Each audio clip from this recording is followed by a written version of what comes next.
It's been almost 4 years since the release of Halo Infinite, and with this update, we have finally gotten a new vehicle for the first time post-launch, with the release of the Falcon, which is a really good thing because that is one of the areas where Halo Infinite really lacks.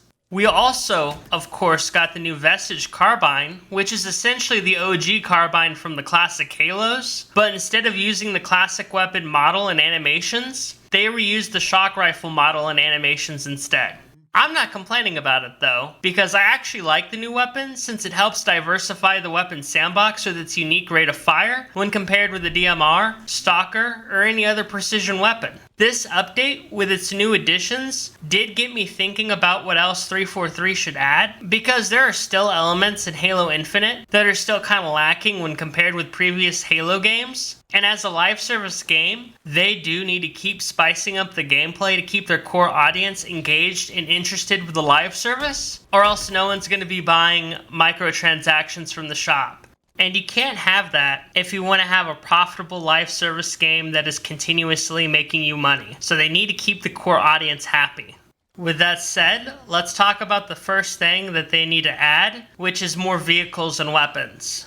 So with the vehicles, we did get the Falcon, which is a good start. But we need more vehicle diversity because the only Halo game with a worse vehicle selection than Infinite is the first Halo game. Also, a little interesting fact. But Halo Infinite is the first Halo game that did not introduce a new vehicle into the sandbox. Every other Halo game has at least added one vehicle that was unique to that game alone. But Halo Infinite stands alone as just reusing old vehicles and not giving us anything new and interesting. The Falcon was a good start, but I would like to see them bring back more vehicles like the Revenant, the Mantis, the Goshawk, or any other vehicle or vehicle type that's in previous Halos, but not in Infinite. And of course, we should also see some new diverse vehicles, because Infinite should have its own unique stuff, and it has that in the weapon selection, but it doesn't have that anywhere in the vehicles, and that's just kind of weird.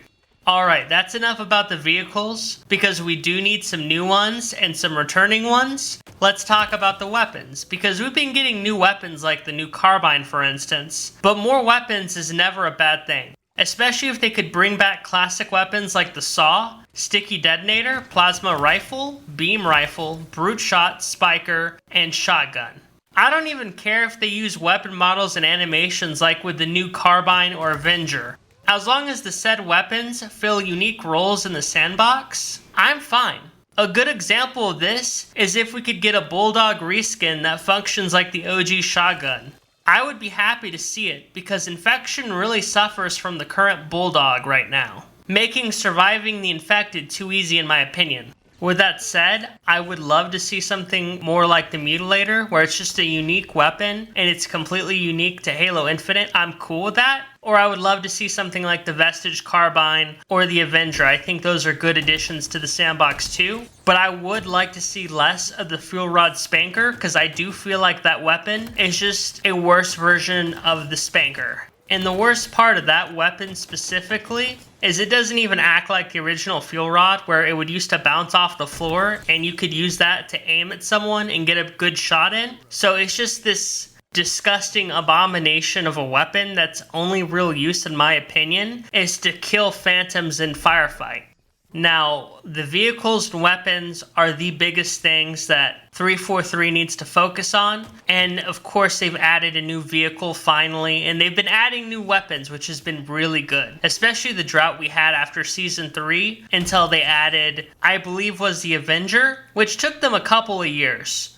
Now, with all that said, obviously the vehicles and weapons are the 1 and 2 most important thing that they should continue to add on to, because those are the things that'll keep the game fresh. And they have plenty of vehicles and weapons that they can add into the game later.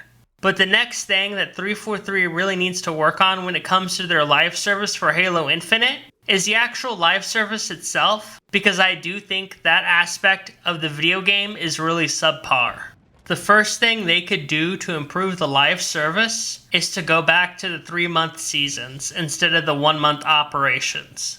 And the reason I think 3-month seasons is better and just the standard for live service games is because I can actually remember the stuff that's gotten added into the seasons, unlike the operations, which just feels like one long, never-ending season where I can't really remember what's been put into what. Like, I remember that the DMR got put into Season 3. I remember that we got career ranks in Season 4. And I remember that Season 5 of Halo Infinite introduced operations as a better substitute to the events, in my opinion. But when it comes to the operations themselves, I can't remember Tenrai 4, the Yappening 2, and the combined ARMS operation, just to name a few of them. I just have a better time remembering the seasons than I do the operations because the seasons were more memorable and they felt more eventful. So if they could just combine 3 operations and make it into a season and just drop us a lot of content at once, I think it would be better for the player base, and I think there's a reason why that's a standard and no one else is picking up the operation model.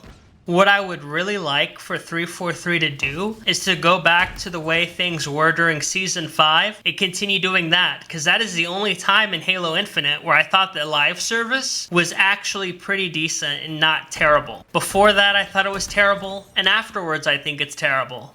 Lastly, about this specific topic, I don't know if I've been able to explain it well, but I do think presentation is important with a live service game, and I just think the operations is poor presentation, and it just leaves no room for excitement for the reoccurring players like me who've spent over 1,000 hours. And I'm not even saying I'm the most hardcore Halo Infinite player, because I've seen players with like 10,000, 12,000, 15,000 games, and I just think when it comes to someone like me who has over 1,000 hours and has almost 4,000 games, compared to someone with like 15,000 games, there's just nothing to look forward to. There's no new big content drops anymore that are really going to spice up Halo Infinite and keep us excited to play the game and to keep other people interested. They're just little small updates. Now the next thing about the live service that really gets me annoyed is the cash shop. And I understand with a live service game that you're going to need a cash shop to make profits, but I think Halo Infinite has a really poor cash shop. I don't like that they copy the Fortnite monetization scheme. Instead, they should make it to where if something is priced at, let's say, $22, you should pay $22 to get the item. You shouldn't have to buy the $25 bundle, or if something's like $19, you have to buy the $20 bundle. You should just pay what the cost is. You shouldn't have to go through extra hoops to support the video game that you're playing, or if you just want to get an armor set, to just buy that cool armor set. It should be quick, it should be easy, and it should not be anti-consumer. I also think that monetization has killed Spartan customization. It's like how I haven't been able to get a white armor set since the game launched without having to spend $20 in the cash shop. I think that's unacceptable. I think armor colors, specifically basic armor colors at least, should be available for anyone. I should be able to have a white armor color on my Spartan without having to open up my wallet. And I think they could have done the armor coating and armor color system better. You could have combined the two, had the cool armor coatings that you can buy in the store, and then give us the basic armor color system like we had in the previous Halo games. I think people would have a lot less issues with that. I also think that they should bring back the Halo emblem creator instead of the name tags. I think what Halo 5 did was bad, and I don't know why they brought it over to Halo Infinite. And I know they wanted to do it the easy way and just monetize nameplates instead of letting us create our own emblems, but I feel like the emblem creator has just as much, if not more, monetization potential behind it than the nameplates do. And I feel the exact same way about the armor coating system, because I feel like they could have just used the armor color system and monetized that in a way that would have made players happy by keeping the OG armor color system, but adding on to it and monetizing that. Because again, it's a live service game, so they have to make their money back, but that doesn't mean you have to strip away player customization in the name of profits. And then try to pretend in your marketing that this is some sort of upgrade and there'll be thousands of different combinations when that's just BS.